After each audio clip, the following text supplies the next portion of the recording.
Hello, bachcho. Let's read this question. So this question says electron is moving perpendicular to the z-axis. The magnetic field B naught is present along the z-axis.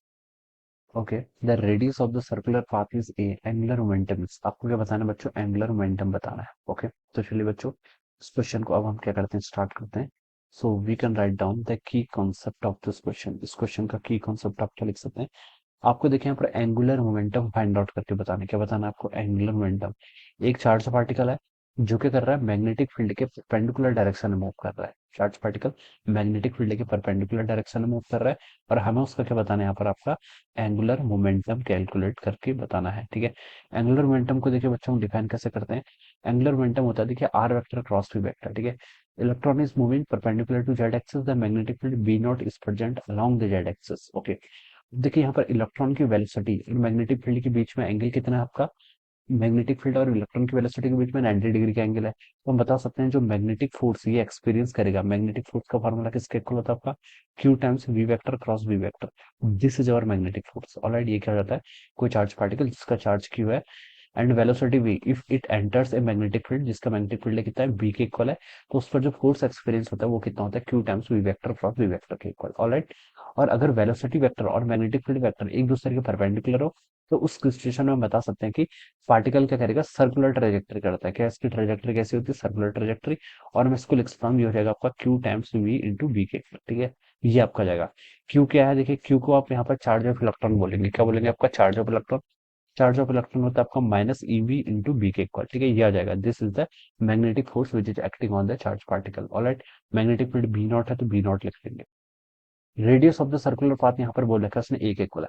Particle अगर circular motion करेगा ठीक है तो हम क्या बता सकते हैं? इस पर सेंट्रीपिटल फोर्स लेगा. कौन सा फोर्स लेगा? Centripetal force. और सेंट्रीपिटल फोर्स प्रोवाइड कौन कराएगा? यही मैग्नेटिक फोर्स प्रोवाइड कराएगा. तो ये किसके इक्वल होगा? Minus E B V nought के इक्वल. और सेंट्रीपिटल फोर्स होता है आपका एम वी का square divided by R. Radius radius यहाँ पर कितने? रेडियस ऑफ सर्कुलर पाथ एक इक्वल बोल रखा है तो यहाँ पर ये हो जाएगा. ये हो जाएगा आपका ई वी वी नॉट के इक्वल. मैं सिर्फ मैग्नीट्यूड की बात कर रहा हूँ. तो यहाँ पर हम स्पेस के इक्वल लिख लेंगे. ठीक है. माइनस साइन यहाँ पर ये रिप्रेजेंट करता है कि ये चार्ज जो है ये क्या आपका इलेक्ट्रॉन है. ठीक है. सिर्फ यहाँ पर इतना पता चल रहा है. राइट. तो देखिए यहाँ से हम क्या निकाल सकते हैं? हमें बेसिकली एंगुलर मोमेंटम बताना है. वेलोसिटी से देखिए एक वेलोसिटी का आप यहाँ पर कैंसिल कर लीजिए.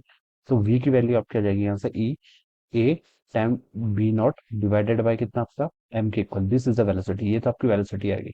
आपको पहले यहाँ पर क्या बताना है? एंगुलर मोमेंटम बताना है. एंगुलर मोमेंटम को देखिए हम कैसे डिफाइन करते हैं. एंगुलर मोमेंटम होता है आपका R vector cross P vector. ठीक है. आर क्या होता है आपका? आर डिस्टेंस होती है. यहाँ पर देखिए पार्टिकल सर्कुलर मोशन कर रहा है. पार्टिकल क्या कर रहा है? आपका सर्कुलर मोशन कर रहा है. ठीक है. और रेडियस क्या होगी? यहाँ पर जो सर्कुलर पाथ की रेडियस है वो क्या होगी? इसकी आर होगी. हम क्या करेंगे? सेंटर ऑफ जो सर्किल होगा उसके अबाउट मोमेंट ऑफ उसके अबाउट सॉरी एंगुलर मोमेंटम क्या करेंगे? कैलकुलेट करेंगे. और पी वेक्टर टेंजेंशियल होगा तो आर क्रॉस पी के बीच में एंगल कितना होगा? 90 डिग्री.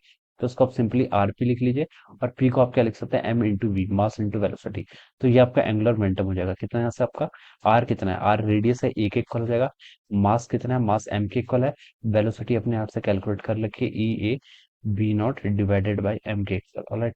अब यहाँ से आपका एम से एम कैंसिल हो गया तो जो आपका एंगुलर मोमेंटम का मैग्नीट्यूड आएगा ऑलराइट वो कितना हो जाएगा? यहाँ से आप लिख सकते हैं ई बी नॉट और ए का square. This will be the answer. ठीक है. ई बी नॉट और ए का स्क्वायर जो कि आपको फर्स्ट ऑप्शन में गिवन कर रखा है.